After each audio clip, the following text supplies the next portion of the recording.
বাবা কি রোদ, এত রোদ গরম দিয়েছে না, মেয়ে কি করলো রে? দাম কি করছে রে? কত দেরি হয়ে গেল শপিং করতে বাবা। সব পরিষ্কার হয়ে গেল, রান্না হয়ে গেছে।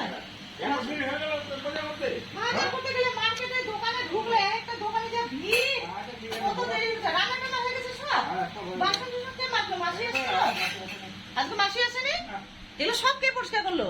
তুমি? ঘরটা মোছা হয়ে গেছে? ঘরও মুছে নিয়েছো? ধন্যবাদ বল, এরকম বর না হলে পরে হয়। থ্যাংক ইউ বল, এরকম বর হয়েছে অল দ্য বেস্ট। এরকম করে আসবো আর কয়েকদিন ভাত খাবো, বাসন টাসন ফ্রেশ থাকবে, খুব ভালো। তাহলে আমাকে এখন কিচ্ছু কোথায় না, আমার প্যান্ট কিনে নিয়ে আসলাম, দুটো প্যান্ট কিনতে কত দেরি হয়ে গেল। এটা ছেলের জন্য, এটা নাতির জন্য। আর আমার ব্লাউজটা দিয়ে আসলাম দোকানে একবারে, ওই জন্য দেরি হয়ে গেল। মানে এখন আমি হাতটা ধুইনি গরমের মধ্যে।